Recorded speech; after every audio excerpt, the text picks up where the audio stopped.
மத்திய அரசின் மிக உயர்ந்த பொறுப்பில் இருக்கும் அதிகாரி ஒருவர் பாஜக கூட்டணிக்கு வருமாறு தன்னுடன் பேசியதாக திருமாவளவன் தெரிவித்துள்ளது அரசியல் வட்டாரத்தில் பரபரப்பை ஏற்படுத்தியுள்ளது. சென்னை கோயம்பேட்டில் உள்ள வணிக வளாகத்தில் வணிகர் தினத்தை முன்னிட்டு விசிக சார்பில் தேர்தல் அங்கீகார வெற்றி விழா மாநாடு நடைபெற்றது. இதில் விடுதலை சிறுத்தைகள் கட்சியின் தலைவர் திருமாவளவன் பங்கேற்று உரையாற்றினார்.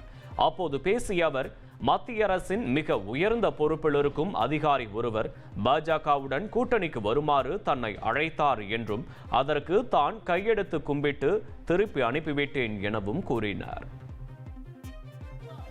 மிக உயர்ந்த ஒரு அதிகாரியை அழைத்து என்னை பேசினார். இன்னைக்கு சொல்றேன், அகில இந்திய அளவில் டெல்லியில மிக உயர்ந்த அதிகாரியை அழைத்து பேசினார். நான் கையெடுத்து கும்பிட்டு, ஐயா எங்களுக்கு எங்க ஏற்றுக்கிட்ட கொள்கைக்கு அதுக்கும் உடன்பாடு இல்லை, மன்னிச்சிருங்க. இல்ல உங்க ஜனங்களுக்கு ஏதாவது நீங்க பண்ணலாம் இல்லையா, பிரதமரை வந்து சந்திக்கலாம் இல்லையா, நிறைய ஸ்கீம் வாங்கி கொடுக்கலாம், எஸ்சி மக்களுக்குன்னு நிறைய ஸ்கீம் இருக்கு, அதையெல்லாம் செய்ய சொல்லுவோம்.